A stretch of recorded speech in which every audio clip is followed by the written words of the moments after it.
Bonsoir à tous, c'est parti pour un nouveau développement de l'actualité. Bienvenue. Après sa visite de travail aux États-Unis, le Premier ministre ivoirien Patrick Achi est arrivé ce vendredi à Paris en France, où il a été reçu en audience par son homologue français, avec qui il a évoqué le renforcement de la coopération entre les deux pays, notamment dans les secteurs de l'éducation, des infrastructures et de l'industrie. Gisement baleine que gagne la Côte d'Ivoire, explication du ministre des Mines et de l'Énergie dans cette édition. Thomas Camara était à Houston aux États-Unis pour la conférence mondiale sur l'énergie. Le ministre a évoqué l'exploitation de cette plateforme pétrolière avec les investisseurs internationaux. Elle assure la disponibilité des produits vivriers sur les marchés. Des femmes réunies en coopérative se sont données pour mission de nourrir la Côte d'Ivoire. Nous irons dans la Maraoué où les femmes gourous font de la production du vivrier leur spécialité. Après les États-Unis, le Premier ministre Patrick Achi est arrivé en France ce vendredi. Il a échangé avec son homologue français. Le renforcement de la coopération entre les deux pays était au centre des échanges. Patrick Achi a appelé le secteur privé français à investir dans les chaînes de valeur prioritaires de la vision 2030 du président Alassane Ouattara. Alexis Ouedraogo. À Paris ce vendredi, un rendez-vous à Matignon. Le Premier ministre Patrick Achi est reçu par son homologue français Jean Castex. Après avoir conquis le marché américain, il vient renforcer la coopération avec les partenaires européens pour une dynamique soutenue du développement. Le ministre français n'a pas manqué de saluer l'excellence des relations entre les deux pays, avec notamment de grands projets soutenus par l'Agence française de développement AFD ou encore le C2D. La France, qui réaffirme son engagement aux côtés de la Côte d'Ivoire dans les domaines de l'éducation et des infrastructures, à l'image du métro d'Abidjan. L'occasion pour Patrick Achi, chef du gouvernement ivoirien, de lancer un appel au secteur privé français pour plus d'investissements dans les chaînes de valeur prioritaires de la vision 2030 du président Alassane Ouattara. La France, tout comme les États-Unis, reste un partenaire stratégique de la Côte d'Ivoire. Le gouvernement entend motiver le secteur privé de ces deux pays amis à plus d'intérêt au potentiel économique qu'offre le pays pour accélérer son développement. Et durant son séjour aux États-Unis, Patrick Achi s'est rendu à la Chambre de commerce américaine où il a exposé sur la vision 2030 du président Alassane Ouattara. Le Premier ministre était ensuite au siège de la Société financière internationale. Le reportage d'Alexis Ouedraogo.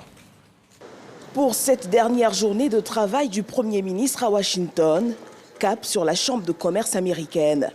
Les deux pays décident de s'accorder sur une nouvelle orientation de leur partenariat commercial, augmenter les investissements américains des chaînes de valeur en Côte d'Ivoire et faciliter l'accès au marché américain. On a eu un entretien extrêmement riche après lequel on a bien compris qu'ils sont décidés à apporter à la Côte d'Ivoire un support, mais qu'ils attendent également de la Côte d'Ivoire d'ouvrir ses portes pour le secteur privé. Nous leur avons dit que la philosophie du président dans la vision 2030 était réellement que le gouvernement se mette avec le secteur privé ensemble pour pouvoir intégrer dans la chaîne des valeurs mondiales les principaux produits que nous produisons pour le bonheur de nos populations et pour le bonheur également pour nos entreprises et nos deux pays. Un bureau anglais dédié aux investisseurs américains et anglo-saxons sera mis sur pied. Autre étape clé de cette journée, la rencontre du chef du gouvernement avec la Société financière internationale. Pour Patrick Achi, il faut accompagner le secteur privé dans son rôle de moteur de la croissance. Un plaidoyer, bien entendu. Nous avons, le Premier ministre et moi-même, discuté et nous sommes entendus sur vraiment un slogan qui sera désormais le nôtre. Nous n'allons pas financer des projets, nous allons financer des chaînes de valeur. Cela dit tout, cela dit que nous allons travailler pour avoir des résultats, pour créer des emplois, parce que c'est en développant ces chaînes de valeur qu'on peut créer les emplois et qu'on peut créer cette croissance à long terme.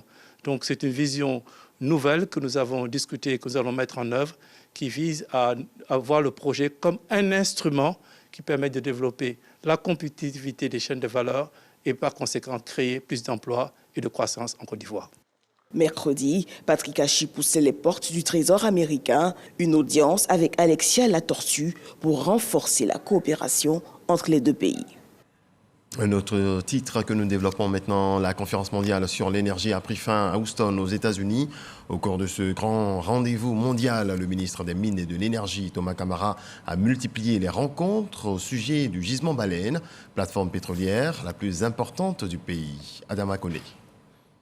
Avec la découverte de taille mondiale du gisement Baleine en août 2021, la Côte d'Ivoire développe toutes ses potentialités d'investissement, aussi bien sur la terre ferme que dans la profondeur de ses eaux. À Houston, dans l'État du Texas, aux États-Unis, le ministre des Mines, du Pétrole et de l'Énergie ne rate aucune occasion de défendre la destination Côte d'Ivoire. Entre conférences, panels et visites, il se lance dans une opération de charme, tout en gardant à l'esprit la sauvegarde de l'intérêt du pays. Thomas Camara lève alors le voile sur le gain de la Côte d'Ivoire dans la clé de répartition du bénéfice du gisement Baleine. Ce gisement va apporter des ressources au pays, à la Côte d'Ivoire.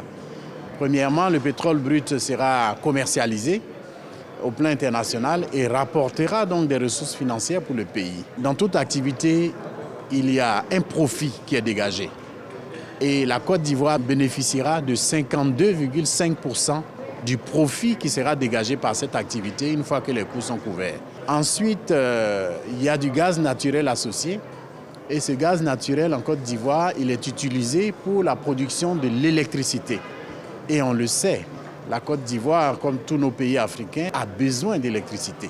Quant à l'offre d'électricité, il rassure les opérateurs déjà en activité sur le territoire et ceux qui s'intéresseraient au marché ivoirien. Cette découverte de brut va permettre de renforcer davantage la production d'électricité, donc ça va aider, mais les dispositions étaient déjà prises avant même que le gisement ne rentre en production en 2023. Les dispositions étaient déjà prises pour que, même dès 2022, il n'y ait pas de crise énergétique, de crise d'électricité dans le pays. Nous avons travaillé activement avec le secteur de l'énergie, avec tous les acteurs, pour que ce problème conjoncturel qui s'est produit l'année dernière ne se répète plus. Ici, en réunion avec des homologues en charge de l'énergie, là, en visite dans une société spécialisée ou encore en B2B, le ministre des Mines, du Pétrole et de l'Énergie rassemble tous les éléments d'un puzzle énergétique devant faire de la Côte d'Ivoire le cœur d'un marché régional de premier rang. Le coordonnateur résident du système des Nations Unies en Côte d'Ivoire chez le médiateur de la République aujourd'hui, Philippe Poinceau et Adama Tongara échangent sur une future collaboration entre leurs institutions. Sidonie Davila nous en parle. C'est une rencontre entre deux institutions. La première, le médiateur de la République. La seconde, le système des Nations Unies. Ensemble pour explorer des pistes de partenariat. Le système des Nations Unies envisage accompagner le médiateur de la République dans ses actions en faveur de cohésion sociale. Alors aujourd'hui, je pense qu'on a ouvert une réflexion qui permettrait de regarder comment, effectivement, un appui institutionnel, au-delà de l'institution, sur la question de la cohésion sociale, pourrait se mettre en place, que ce soit à un niveau local ou à un niveau central. Je crois que nous avons eu une discussion très, très intéressante pour ma part, très riche, qui, je pense, va j'espère, nous permettre de renforcer ce partenariat. Cohésion sociale, paix, résolution et prévention des conflits sont des sujets placés en première ligne dans le programme du système des Nations Unies. Elles sont 97, ces personnalités décorées par la grande chancellerie. Au nombre de ces récipiendaires, des agents de la RTI, dont Abiba Dambélé, directrice des journaux d'information, Célie Sullier-Konaté, directrice de Radio Côte d'Ivoire, et des membres de l'équipe de l'émission C'est Midi. Également des personnes œuvrant notamment dans le social, la culture et les arts. Konaté Moussa. Ces personnalités reçoivent des médailles, une reconnaissance de la nation pour services rendus. Elles sont au nombre de 97 à recevoir ces insignes du mérite dans les différents ordres de la République.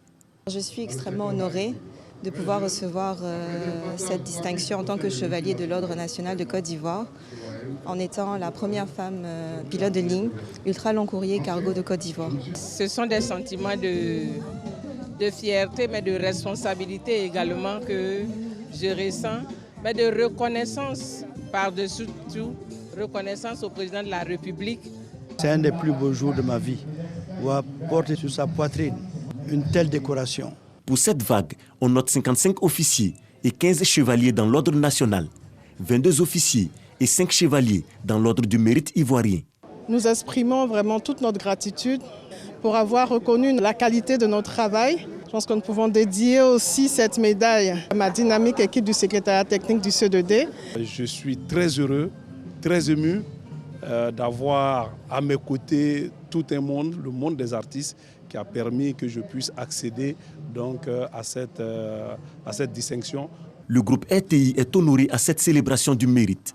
Abiba Dambélé, directrice des journaux d'information, la directrice de Radio Côte d'Ivoire Salisu Yokonati, Joseph Andjou, Caroline Da Silva, Jean-Michel Onet et Dr Philou sont également distingués. En novembre dernier déjà, on recevait la plus haute distinction des mains du président de la République.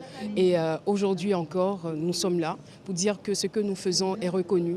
C'est une distinction honorifique, mais qui nous va vraiment droit au cœur et qui nous met un tout petit peu de pression quand même pour mieux faire. Voilà.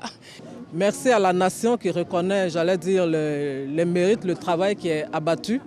Merci à mon patron, le directeur général de la RTI, qui ne cesse de nous encadrer, de nous donner les bonnes orientations à suivre.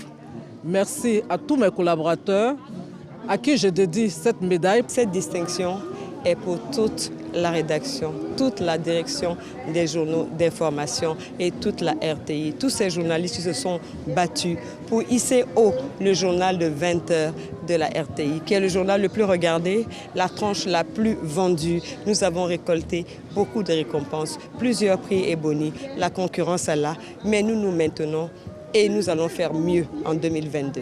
Au nom du chef de l'État, la grande chancelière a félicité et encouragé les personnalités distinguées. Il y a du mérite lorsque les actions d'une personne ou d'un groupe de personnes ont des conséquences humaines et sociales positives et exemplaires. Le mérite exprime la capacité de l'humanité à résoudre le meilleur par la force du travail, mais aussi par la force de la morale et de l'amour. Henriette Dagri Diabaté a aussi rendu hommage à l'ensemble des femmes ayant reçu des distinctions ce jour.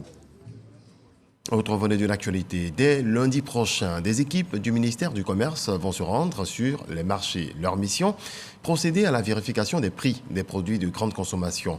Pour lutter contre la cherté de la vie, vous le savez, le gouvernement ivoirien a décidé de plafonner les prix de certains produits. Lansine Bakayoko.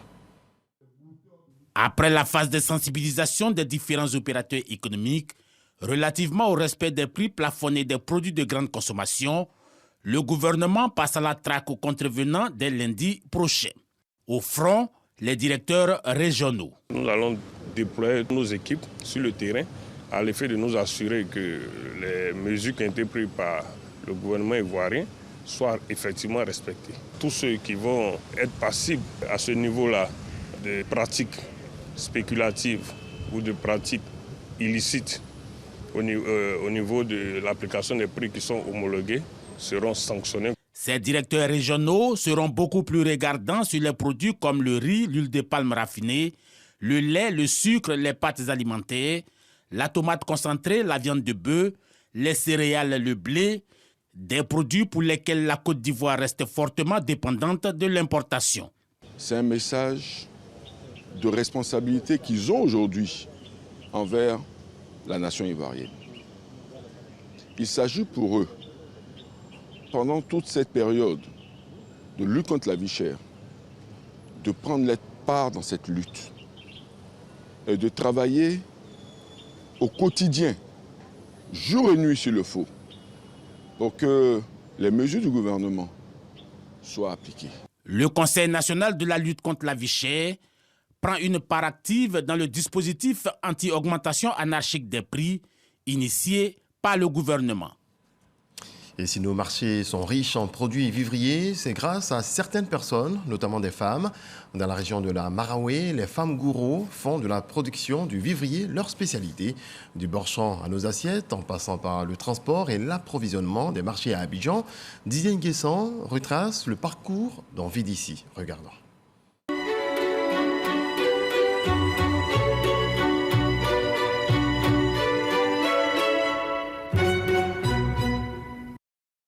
Zansra, sous-préfecture, à une vingtaine de kilomètres de Zionoula.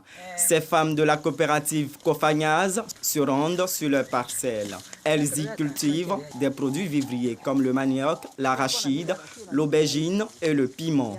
Ce matin, elles nettoient le champ d'igname. Nous avons choisi le Florido parce que c'est le Florido qui donne beaucoup maintenant. C'est la variété qui donne beaucoup. Maintenant, des bêtes, on ne trouve pas beaucoup chez nous ici. D'une culture à une autre, ces femmes gourous ne rechignent pas dans l'effort. Les productions de ces champs sont destinées en priorité à la consommation locale. La plupart de nos récoltes, nous les donnons à l'école pour que nos enfants puissent être bien. Maintenant, le reste, nous collectons ensemble pour converger sur Abidjan pour vendre. De Zansra à Menfla, une autre bourgade située à 12 km de Zionoula, la motivation est la même. Mais ici, on compte produire du vivrier à une grande échelle. Sur ce périmètre de 15 hectares aménagé par l'Union européenne et le FIRCA, le Fonds interprofessionnel pour la recherche et le Conseil agricole, il est prévu de développer les filières manioc et maraîcher. L'Union européenne qui nous accompagne, ils ont demandé à faire seulement que 6 hectares. D'abord, on leur dit merci d'abord pour le commencement, c'est déjà quelque chose. Nous voulons faire au moins 3 hectares d'aubergines, 3 hectares de piment, de la tomate, un peu de tout. Donc, s'il y avait des moyens pour faire les 15 hectares, ça allait vraiment nous arranger. Produit en grande quantité pour ravitailler les marchés, une approche qui pourrait impacter les prix à la consommation. La région de la Maraoué, connue pour être une des mamelles nourricières du pays, transmet de génération en génération ce savoir-faire en production agricole. En attendant la phase pratique du projet, 2 problèmes demeurent. La semence. Quand le président est arrivé à Zionoula, on nous avait donné quelques semences. Mais ça, ce n'est pas suffisant. Ça, c'est fini. Ça ne suffit pas. On a encore besoin des semences. Le transport des récoltes. Pour mettre dans le camion, c'est 3 000 par sac. Ça dit les chargeurs, là, et ils ont 500 sur un sac. Et puis celui qui a un camion, là, lui, il a 2500. Ça fait 3 000 par sac. Ça dit quand on finit, on enlève les dépenses, les frais de route, tout ça, on n'a plus rien. Après le Boschon, les produits agricoles arrivent sur les marchés. Nous retrouvons Zambier Louirier à Yopougon Nouveau Goudron.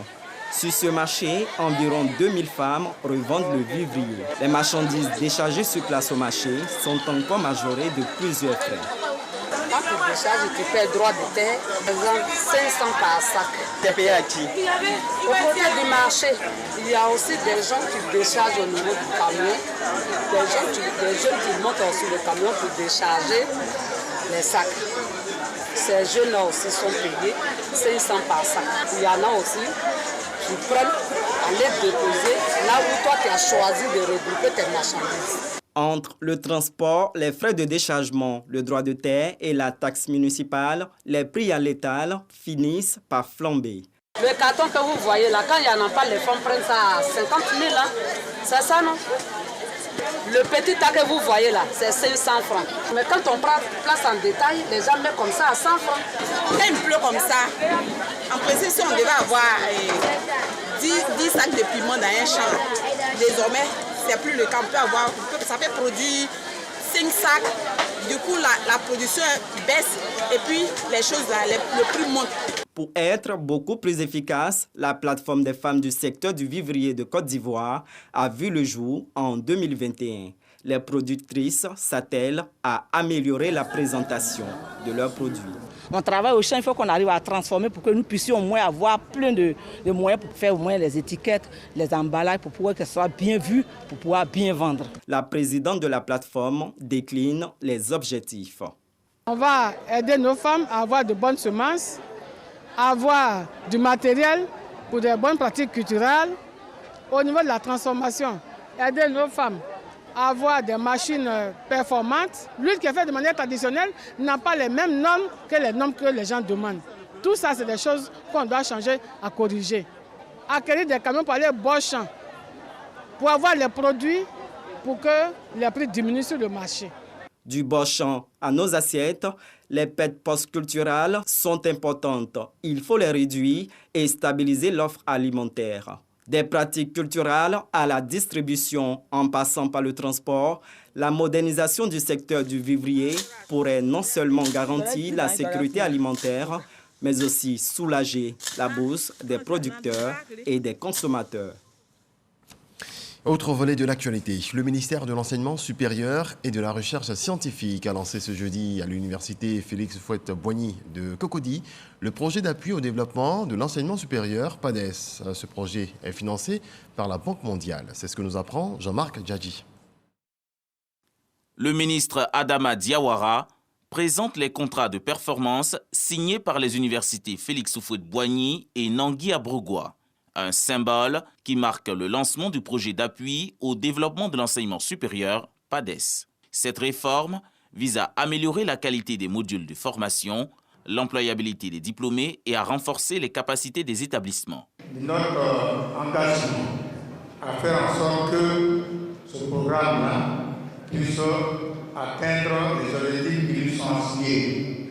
Et cela sera donc fait en étroite collaboration avec l'ensemble des acteurs de notre système. Financé par la Banque mondiale, ce projet est estimé à plus de 17 milliards de francs CFA pour une durée de 5 ans. Aujourd'hui, nous avons assisté à une étape très importante qui est la signature des contrats de performance avec l'université Houphouët-Boigny et Nangui, qui va permettre aussi à une autonomisation et une responsabilisation de ces universités afin qu'elles prennent en charge et qu'elles soient proches des étudiants dans l'adaptation de ces contenus, de ces formations. Outre les contrats de performance, le PADES accompagnera le ministère de tutelle dans plus de 5 réformes.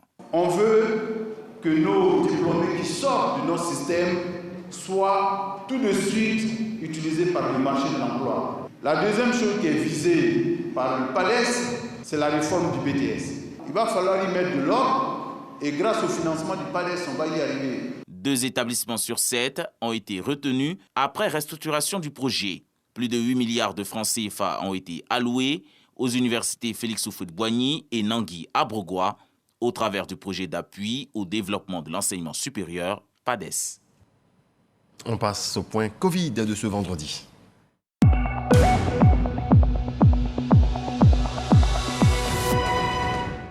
Le ministère de la Santé, de l'Hygiène publique et de la couverture maladie universelle a enregistré ce vendredi 18 mars 2022 6 nouveaux cas de Covid-19, 12 guéris et 0 décès. La Côte d'Ivoire compte donc 81 643 cas confirmés, dont 80 790 personnes guéries, 796 décès et 48 cas actifs. Le 17 mars, 13 116 doses de vaccins ont été administrées. Bonjour Paris, c'est demain. Le spectacle d'humour de la RTI offert au public a posé ses valises en France. Les humoristes sont sur place depuis mercredi dernier. Ils ont été reçus à leur arrivée par l'ambassadeur de Côte d'Ivoire en France, Maurice Kwaku Bandama. Le reportage de Parga Sorokone. Aéroport international Félix Houphouët-Boigny, il est un peu plus de 21h. Papitou, humoriste ivoirien, doit se rendre en France dans le cadre de Bonjour Paris. Il est accompagné à l'aéroport par son épouse, ses frères, ses soeurs et ses proches. Je peux dire merci à la RTI parce que c'est ma deuxième fois que je s'en vais à Paris. Dans mon sac là, mon sac là, ça là, il y a beaucoup d'humour dedans. C'est ça, il y a baillé là-bas. Les techniciens de la radio-télévision ivoirienne RTI également du voyage. Une fois embarqués et après 6 heures de vol, Papitou et tous les humoristes accueillis à l'aéroport Roissy-Charles de Gaulle de Paris par le producteur délégué de Bonjour.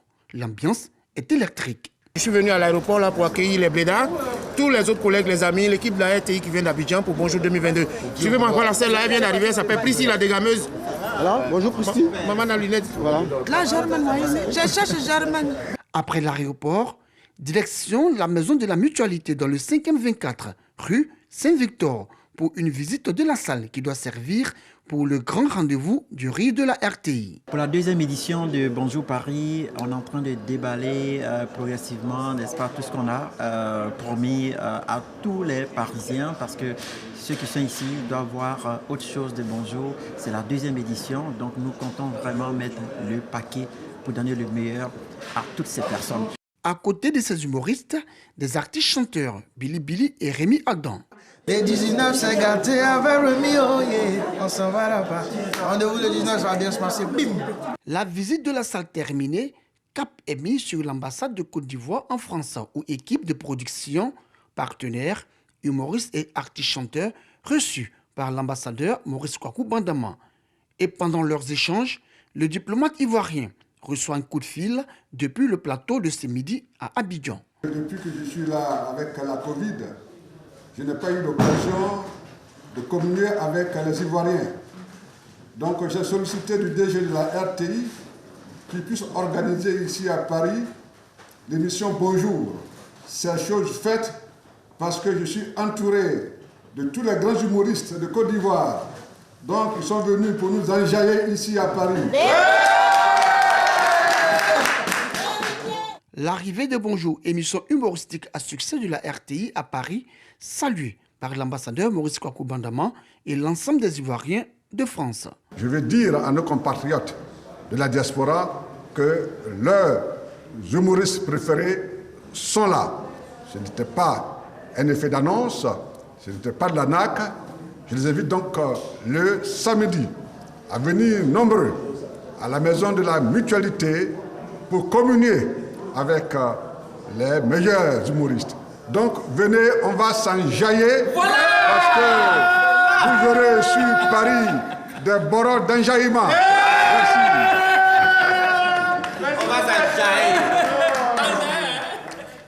Un mot de religion à présent. La mosquée Aboubacar Siddiq Diabaté à Adiopoudoumé, dans la commune de Yopougon, a été inaugurée ce vendredi par le ministre Adama Diawara. Le ministre a exhorté les musulmans à être des vecteurs de paix et de tolérance. Également à prier pour le chef de l'État et son gouvernement. Issaïo. Brahima Diabaté est l'imam principal de la nouvelle mosquée Aboubacar Siddiq Diabaté d'Adiopoudoumé, au kilomètre 17 à Yopougon. Il a été intronisé ce vendredi à l'occasion de l'inauguration de cet édifice religieux. L'imam Brahima Diabaté a officié sa première prière du vendredi en présence du ministre de l'Enseignement supérieur et de la Recherche scientifique, Adama Diawara, parrain. L'islam, c'est une religion tolérante, c'est une religion de pardon. En tant qu'imam qu'on vient de m'introniser, je ne peux pas être parfait sur tout. Si il me voit que je suis dérapé, je suis un être humain. Il m'a m'aider à me guider, c'est tout ce que je leur demande. Tolérance, paix et éviter la démesure dans la pratique de la foi en Allah sont les maîtres mots du parrain à l'endroit des fidèles musulmans de cette mosquée. J'ai demandé à nos frères et sœurs musulmans d'être des porteurs de cet islam que nous connaissons en Côte d'Ivoire, un islam pacifique, un islam de paix qui prône la paix, la cohésion et l'union, la fraternité entre les musulmans et au-delà entre les enfants de notre belle Côte d'Ivoire. Et je leur ai également demandé de tourner résolument le dos à cet islam que nous voyons ailleurs, cet islam qui est tourné vers le fanatisme, l'extrémisme, synonyme d'obscurantisme, de désolation, de mort, de destruction. Et je n'ai aucun doute là-dessus, parce qu'en Côte d'Ivoire, depuis la nuit des temps, nous connaissons cet islam donc de fraternité, de paix, de cohésion. Le ministre Adama Diawara a appelé la communauté musulmane d'Adiopoudoumé à prier pour le président de la République Alassane Ouattara et la paix en Côte d'Ivoire. Voilà, c'est sur ces images de spiritualité que nous mettons un terme à ce journal. Je vous souhaite une excellente nuit. Dieu nous garde.